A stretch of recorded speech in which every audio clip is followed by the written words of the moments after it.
We're so glad to see such a big audience this early in the morning. And we're kicking off with the most exciting panel of the entire conference. Food in the Metaverse, what is that? I have no idea, but Harold and Kaniz will kick off with a presentation called Metaverse for Idiots. And it's going to continue with the discussion with some of the leading minds in the Metaverse. Here they all are. Take the stage, welcome. So Oscar asked us to talk about the Metaverse, and we named this the Idiot's Guide to the Metaverse. Obviously, I was very well suited for this because I am the idiot here on the Metaverse.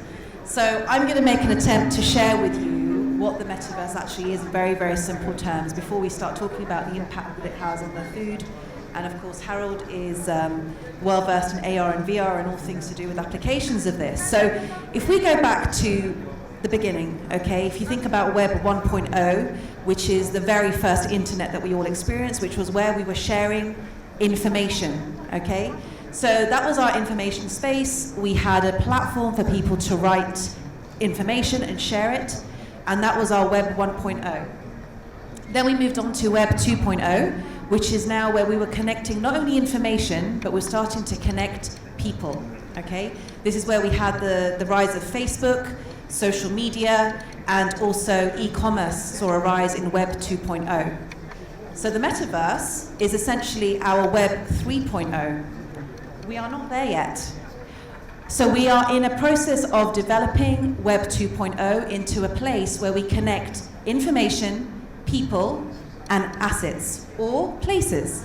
So this is where we have our three-dimensional internet. That's the Metaverse, right?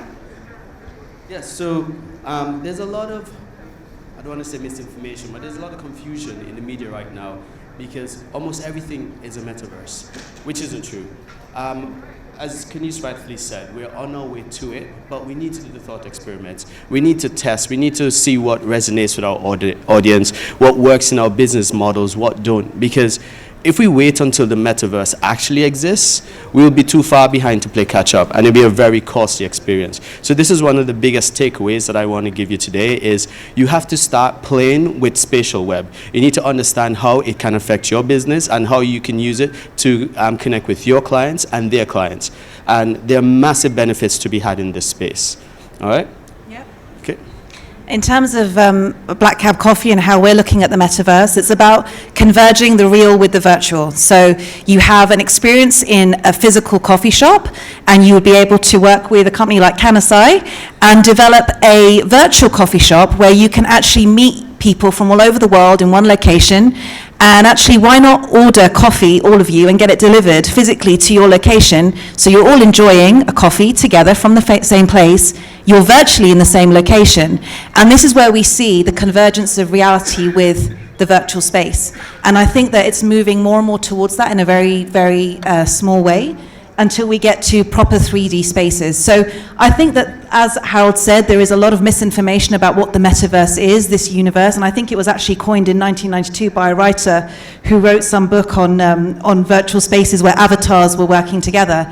And that kind of perception is what's alarming a lot of people, but actually, we all kind of have had a 3D experience in some way. You can try on a pair of clothes on a fashion website and see how those shoes or that cloth is going to look on you. That's a 3D experience. So there are experiences that we're already having that are VR and AR generated. It's just about how this now develops into the F&B space. There's also blockchain. So for example, when we have specialty coffee in BLK Coffee, to be able to trace exactly the journey that your coffee has been on through blockchain is also going to be an ownership and accountability of us as F&B suppliers about how we're giving accountability for our supply chain and where things have been.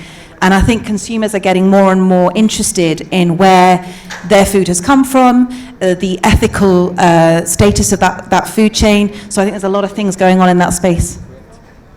That's very correct. And also, when you start tying in things like NFTs, where you're beginning to create clubs, exclusivity, and you're growing your brand value and your brand presence. So there's so many new opportunities that are becoming available because the metaverse is bringing new ways of thinking, new ways of engaging, and new ways to connect with your clients.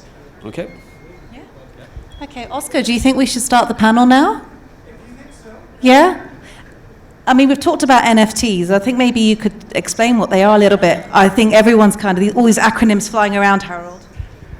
Actually, someone just gave a very good explanation what an NFT is. She literally just said anything can be an NFT.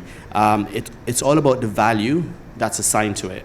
So if Usain Bolt broke another record, those shoes he wore can become an NFT. The value for them will be very high. So when you think of an NFT, don't only think about the digital part of it, think about also the physical part that you can also tie to that experience. And owning that pair of shoes, it'll be a massive achievement.